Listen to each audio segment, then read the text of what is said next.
El libro que nos compete analizar el día de hoy es El arte de aconsejar bíblicamente, del autor Larry Kraft. Vamos a estar analizando, meditando sobre el capítulo número 6 que se titula ¿Cómo se producen los problemas? Parte uno. El autor parte de una premisa básica. Hay que saber comprender la razón de los problemas para poder ofrecer una ayuda efectiva.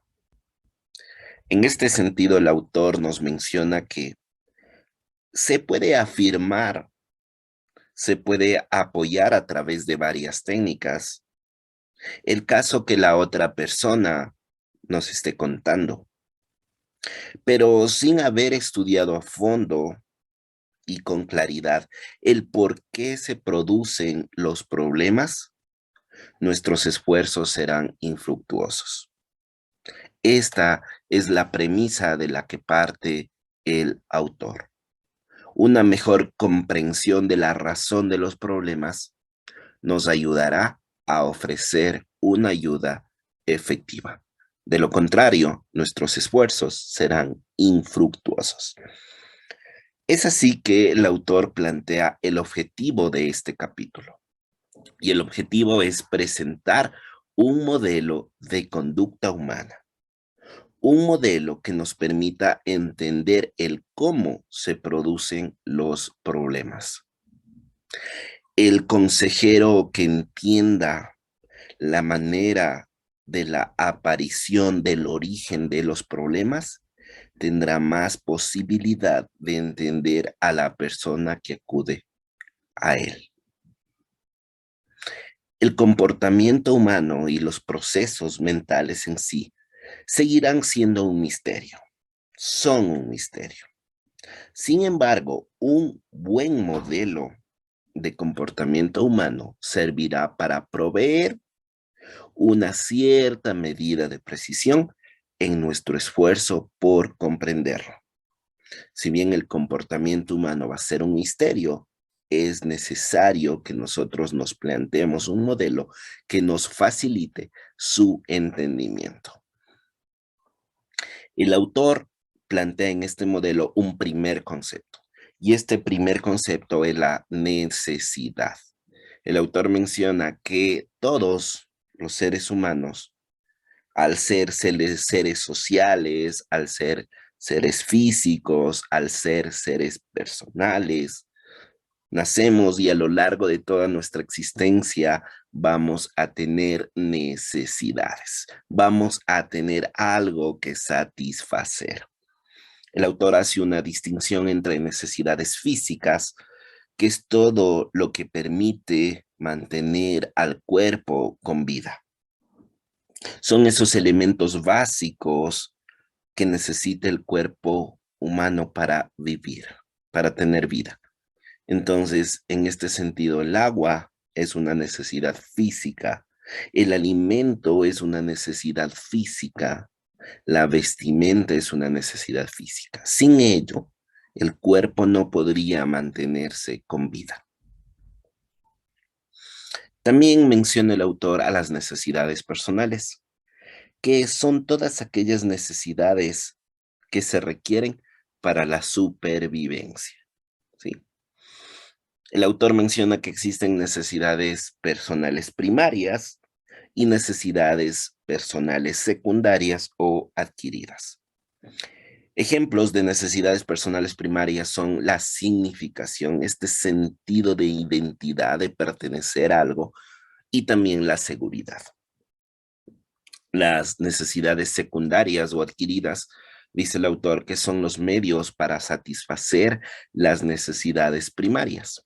Ejemplo, el dinero, ¿sí? El dinero es una necesidad adquirida.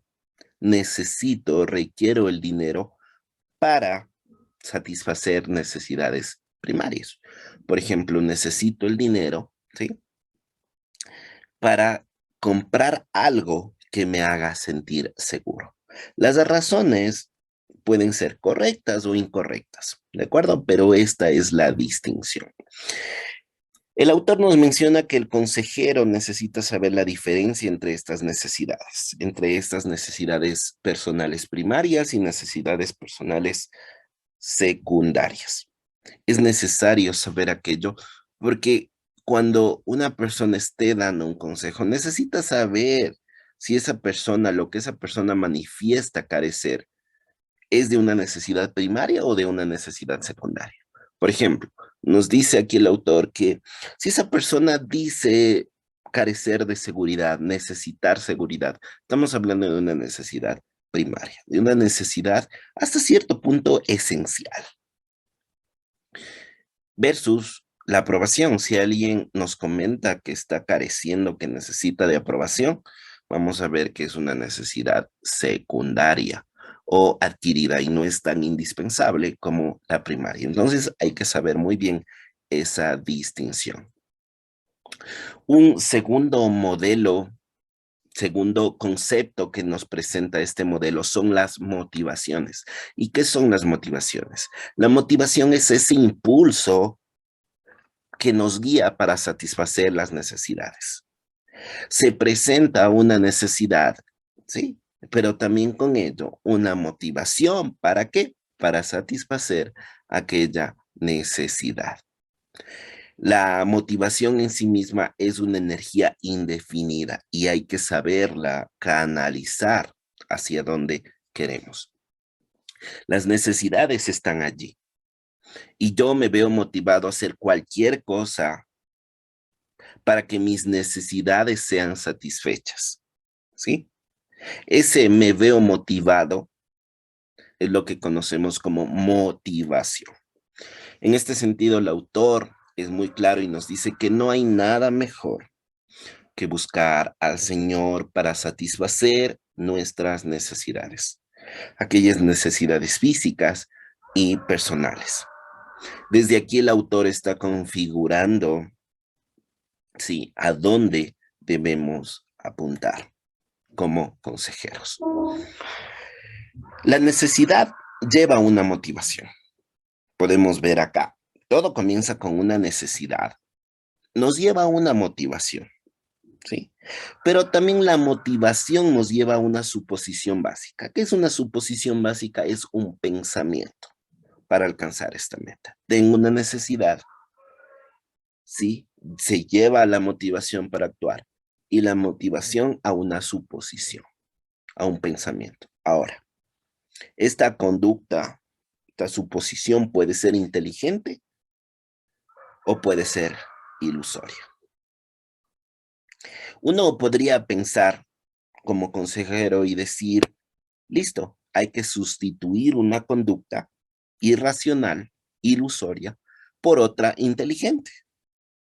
Pero hay que tener cuidado porque hay dos problemas que pueden suceder con esto.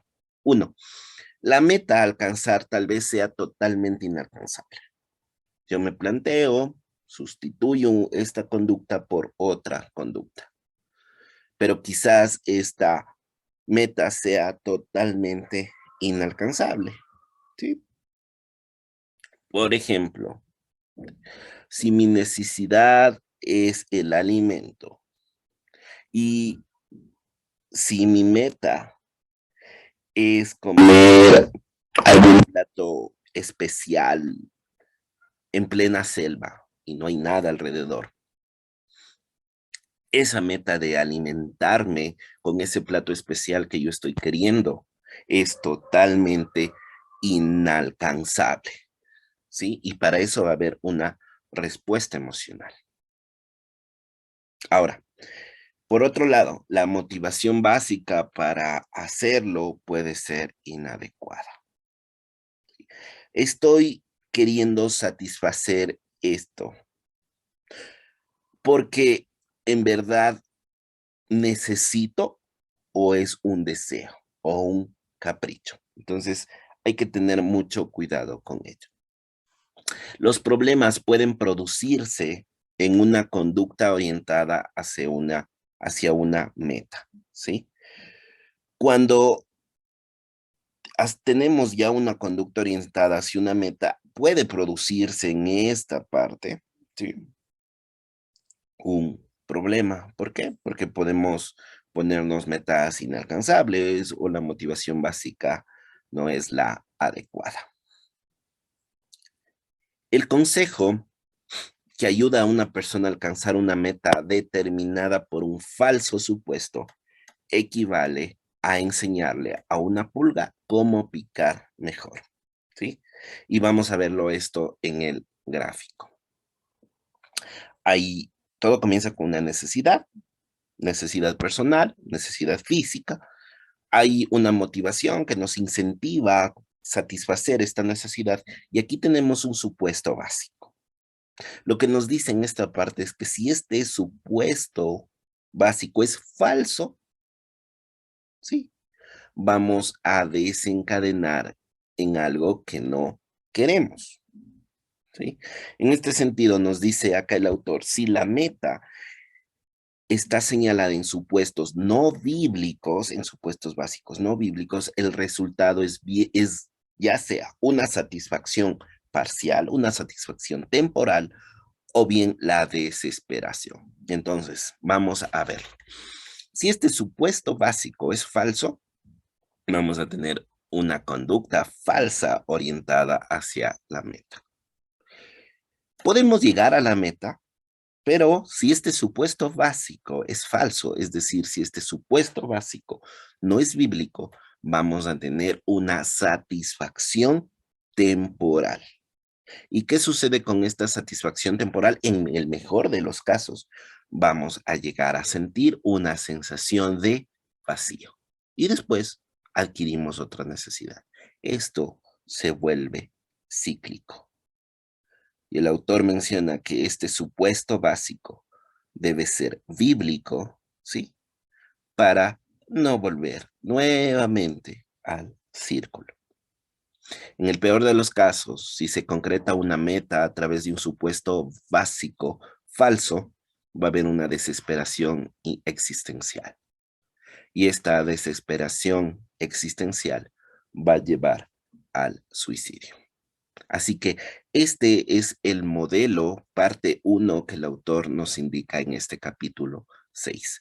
En el siguiente capítulo veremos el complemento a este modelo. Bendiciones.